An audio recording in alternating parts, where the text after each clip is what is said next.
पंडित लीलाधर चौबे की जबान में जादू था। जिस वक्त वह मंच पर खड़े होकर अपनी वाणी की सुधावृष्टि करने लगते थे, श्रोताओं की आत्माएं तृप्त हो जाती थीं, लोगों पर अनुराग का नशा छा जाता था।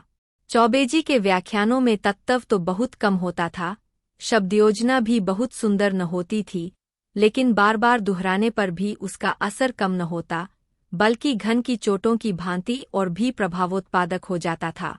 हमें तो विश्वास नहीं आता, किंतु सुनने वाले कहते हैं, उन्होंने केवल एक व्याख्यान रट रखा है और उसी को वह शब्दश प्रत्येक सभा में एक नए अंदाज से दोहराया करते हैं। जातीय गौरवगान उनके व्याख्यानों का प्रधान गुण था। मंच पर आते ही भारत के प्राचीन गौरव और पूर्वजों की अमर कीर्ति का राग छेड़कर सभा को मुग्ध कर देते थे। यथा सज्जनों, हमारी अधोगति की कथा सुनकर किसकी आंखों से अश्रुधारा न निकल पड़ेगी।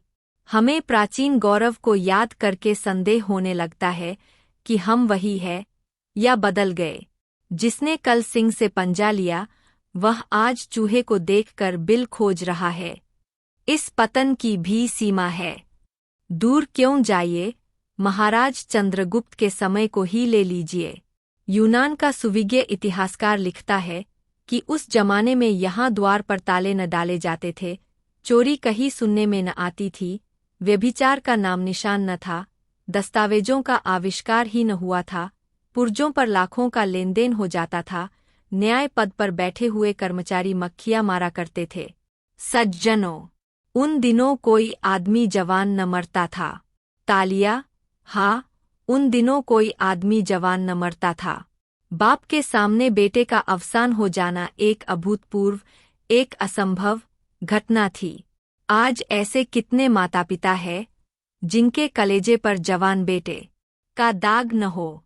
वह भारत नहीं रहा, भारत गारत हो गया। यह चौबे जी की शैली थी। वह वर्तमान की अधोगति और दुर्दशा तथा भूत की समृद्धि और सुदशा का राग आलाप कर लोगों में जातीय स्वाभिमान जागृत कर देते थे। इसी सिद्धि की बदौलत उनकी नेताओं में गणना होती थी। विशेषत हिंदू सभा के तो वह कर्णधार ही समझे जाते थे। हिंदू सभा के उपासकों में कोई ऐसा उत्साही, ऐसा दक्ष, ऐसा नीतिचतुर दूसरा न था। यूं कहिए कि सभा के लिए उन्होंने अपना जीवन ही उत्सर्ग कर दिया था। धन तो उनके पास न था, कम से कम लोगों का विचार यही था, लेकिन साहस, धैर्य और बुद्धि जैसे अमूल्य रत्न उनके पास थे, और ये सभी सभा को अर्पण थे। शुद्धि के तो मानो प्राण ही थे। हिंदू जाति का उत्थान और पतन, जीवन और मरण उनके विचार में इसी प्रश्न पर अवलंबित था। शुद्धि के सिवा अब हिंदू जाति के पुनर्जीवन का और कोई उपाय न था। जाति की समस्त नैतिक, शारीरिक, मानसिक, सामाजिक, आर्थिक और धार्मिक बीमारियों की दवा इसी आंदोलन की सफलता में मर्यादित थी, और वह तन मन से इसका उद्योग किया करते थे। चंदे वसूल करने में चौबे जी सिद्धेहस्त थे। ईश्वर ने उन्हें वह गुण बता दिया था कि पत्थर से भी तेल निकाल सकते थे। कंजूसों को तो वह ऐसा उल्टे छुरे से मूरते थे कि उन महाशयों को सदा के लिए शिक्षा मिल जाती थी। इस विषय में पंडित जी साम, दाम, दंड और भेद इन चारों नीतियों से काम लेते थे, यहाँ तक कि राष्ट्रहित के लिए डाका और चोरी को भी क्षम्य समझते थे। गर्मी के दिन थे। लीलाधर जी किसी शीतल पार्वत्य प्रदेश को जाने की तैयारियां कर रहे थे कि सैर की सैर हो जाएगी, और बन पड़ा तो कुछ चंदा भी वसूल कर लाएंगे। उनको जब भ्रमण की इच्छा होती तो मित्रों के साथ एक डेपुटेशन के रूप में निकल खड़े होते।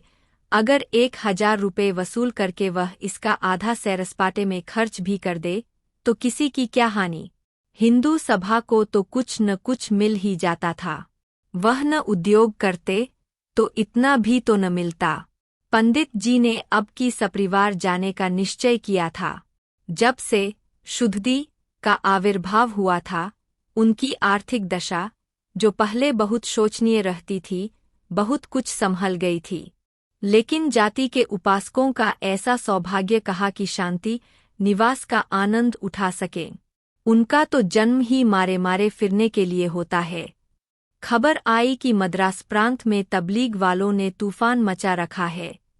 हिंदुओं के गांव मुसलमान होते जाते हैं। मुल्लाओं ने बड़े जोश से तबलीग का काम शुरू किया है। अगर हिंदूसभा ने इस प्रवाह को रोकने की आयोजना न की तो सारा प्रांत हिंदुओं से शून्य हो जाएगा, किसी शिखाधारी की सूरत तक न नजर आएगी। हिंदूसभा में खलबली मच गई। तुरंत एक विशेष अधिवेशन हुआ और नेताओं के सामने यह समस्या उपस्थित की गई। बहुत सोच विचार के बाद निश्चय हुआ कि चौबे जी पर इस कार्य का भार रखा जाए।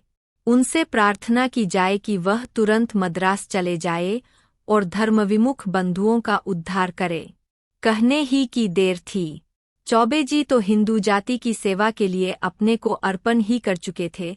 पर्वतयात्रा का विचार रोक दिया और मद्रास जाने को तैयार हो गए। हिंदूसभा के मंत्री ने आंखों में आंसू भरकर उनसे विनय की कि महाराज, यह बीड़ा आप ही उठा सकते हैं। आप ही को परमात्मा ने इतनी सामर्थ्य दी है। आपके सिवा ऐसा कोई दूसरा मनुष्य भारतवर्ष में नहीं है जो इस घोर विपत्ति में काम आए। जाति की दीनहीन दशा पर दया कीजिए। चौबे जी इस प्रार्थना को अस्वीकार न कर सके। फौरन सेवकों की एक मंडली बनी और पंडित जी के नेतृत्व में रवाना हुई। हिंदूसभा ने उसे बड़ी धूम से विदाई का भोज दिया। एक उदार रईस ने चौबे जी को एक थैली भेंट की और रेलवे स्टेशन पर हजारों आदमी उन्हें विदा करने आए। यात्रा का वृत्तांत लिखने की जरूरत नहीं। हर एक बड़े स्टेशन पर सेवकों का सम्मानपूर्ण स्वागत हुआ। कई जगह थैलियां मिलीं। रतलाम की रियासत ने एक शामियाना भेंट किया। बड़ौदा ने एक मोटर दी कि सेवकों को पैदल चलने का कष्ट न उठाना पड़े। यहाँ तक कि मद्रास पहुँचते सेवादल के पास एक माकूल रकम के अतिरिक्त जरूरत की कितनी चीजें जमा हो गईं। वहाँ आबादी से दूर खुले हुए मैदान में हिंदूसभा का पड़ाव पड़ा। शामियाने पर राष्ट्रीय झंडा लहराने लगा। सेवकों ने अपनी अपनी वर्दियां निकाली। स्थानीय धनकुबेरों ने दावत के सामान भेजे। रावटियां पड़ गईं। चारों ओर ऐसी चहल पहल हो गई मानो किसी राजा का कैंप है। रात के 8 बजे थे। अछूतों की एक बस्ती के समीप सेवकदल का कैंप गैस के प्रकाश से जगमगा रहा था। कई हजार आदमियों का जमाव था, जिनमें अधिकांश अछूत ही थे। उनके लिए अलग टाट बिछा दिए गए थे। ऊंचे वर्ण के हिंदू कालीनों पर बैठे हुए थे। पंडित लीलाधर का घुआंधार व्याख्यान हो रहा था। तुम उन्हीं ऋषियों की संतान हो जो आकाश के नीचे एक नई सृष्टि की रचना कर सकते थे, जिनके न्याय, बुद्धि और विचार शक्ति के सामने आज सारा संसार सिर झुका रहा है। सहसा एक बूढ़े अछूत ने उठकर पूछा, हम लोग भी उन्हीं ऋषियों की संतान हैं? लीलाधर, निस्संदेह। तुम्हारी धामनियों में भी उन्हीं ऋषियों का रक्त दौड़ रहा है, और यद्यपि आज का निर्दयी, कठोर, विचारहीन और संकुचित हिंदू समाज तुम्हें अवहेलना की दृष्टि से देख रहा है, तथापि तुम किसी हिंदू से नीच नहीं हो, चाहे वह अपने को कितना ही ऊंचा समझता हो। बूढ़ा, तुम्हारी सभा हम लोगों की सुधि क्यों नहीं लेती? लीलाधर, हिंदूसभा का जन्म अभी थोड़े ही दिन हुआ है, और इस अल्पकाल में उसने जितने काम किए हैं, उस पर उसे अभिमान हो सकता है। हिंदू जाति शताब्दियों के बाद गहरी नींद से चौंकी है, और अब वह समय निकट है जब भारतवर्ष में कोई हिंदू किसी हिंदू को नीच न समझेगा, जब वे सब एक दूसरे को भाई समझेंगे। श्री रामचंद्र ने निषाद को छाती से लगाया था, शबरी के जूठे बेर खाए थे। बूढ़ा, आप जब इन्हीं महात्माओं की संतान है, तो फिर ऊंच नीच में क्यों इतना भेद मानते हैं? लीलाधर, इसलिए कि हम पतित हो गए हैं, अज्ञान में पड़कर उन महात्माओं को भूल गए हैं। बूढ़ा, अब तो आपकी निद्रा टूटी है, हमारे साथ भोजन करोगे? लीलाधर, मुझे कोई आपत्ति नहीं है। बूढ़ा, मेरे लड़के से अपनी कन्या का विवाह कीजिएगा। लीलाधर, जब तक तुम्हारे जन्म संस्कार न बदल जाए, जब तक तुम्हारे आहार व्यवहार में परिवर्तन न हो जाए, हम तुमसे विवाह का संबंध नहीं कर सकते। मांस खाना छोड़ो, मदिरा पीना छोड़ो, शिक्षा ग्रहण करो, तभी तुम उच्चवर्ण के हिंदुओं में मिल सकते हो। बूढ़ा, हम कितने ही ऐसे कुलीन ब्राह्मणों को जानते हैं जो रात दिन नशे में डूबे रहते हैं, मांस के बिना कौर नहीं उठाते, और कितने ही ऐसे हैं जो एक अक्षर भी नहीं पढ़े हैं, पर आपको उनके साथ भोजन करते देखता हूँ। उनसे विवाह संबंध करने में आपको कदाचित इनकार न होगा। जब आप खुद अज्ञान में पड़े हुए हैं तो हमारा उद्धार कैसे कर सकते हैं? आपका हृदय अभी तक अभिमान से भरा हुआ है। जाइए, अभी कुछ दिन और अपनी आत्मा का सुधार कीजिए। हमारा उद्धार आपके किए न होगा। हिंदू समाज में रहकर हमारे माथे से नीचता का कलंक न मिटेगा। हम कितने ही विद्वान, कितने ही आचारवान हो जाए, आप हमें यूं ही नीच समझते रहेंगे। हिंदुओं की आत्मा मर गई है और उसका स्थान अहंकार ने ले लिया है। हम अब देवता की शरण जा रहे हैं, जिनके मानने वाले हमसे गले मिलने को आज ही तैयार है। वे यह नहीं कहते कि तुम अपने संस्कार बदल कर आओ। हम अच्छे हैं या बुरे, वे इसी दशा में हमें अपने पास बुला रहे हैं। आप अगर ऊंचे हैं तो ऊंचे बने रहिए, हमें उड़ना न पड़ेगा। लीलाधर, एक ऋषि संतान के मुंह से ऐसी बातें सुनकर मुझे आश्चर्य हो रहा है। वर्ण भेद तो ऋषियों ही का किया हुआ है, उसे तुम कैसे मिटा सकते हो? बूढ़ा, ऋषियों को मत बदनाम कीजिए। यह सब पाखंड आप लोगों का रचा हुआ है। आप कहते हैं तुम मदिरा पीते हो, लेकिन आप मदिरा पीने वालों की जूतियां चाटते हैं। आप हमसे मांस खाने के कारण घिनाते हैं, लेकिन आप गोमांस खाने वालों के सामने नाक रगड़ते हैं, इसलिए न कि वे आपसे बलवान हैं। हम भी आज राजा हो जाए तो आप हमारे सामने हाथ बांध खड़े होंगे। आपके धर्म में वही ऊंचा है जो बलवान है, वही नीच है जो निर्बल है। यही आपका धर्म है।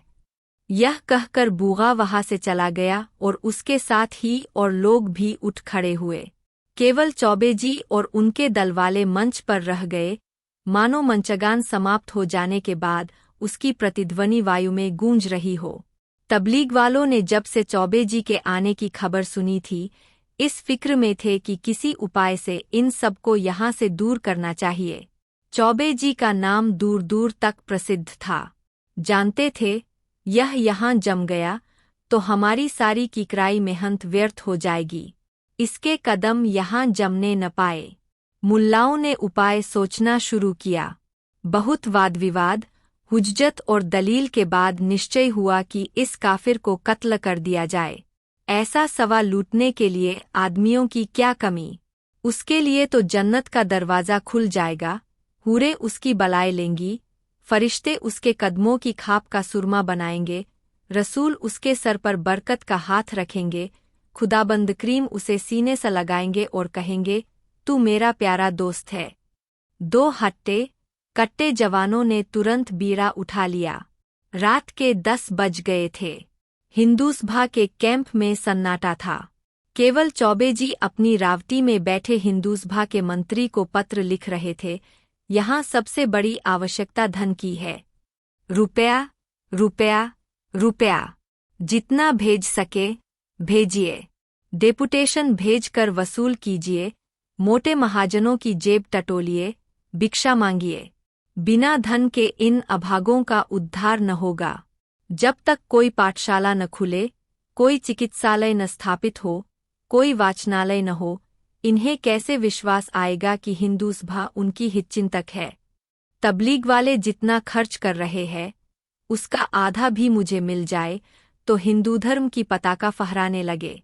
केवल व्याख्यानों से काम न चलेगा। असीसों से कोई जिंदा नहीं रहता। सहसा किसी की आहट पाकर वह चौंक पड़े। आंखें ऊपर उठाईं तो देखा 2 आदमी सामने खड़े हैं।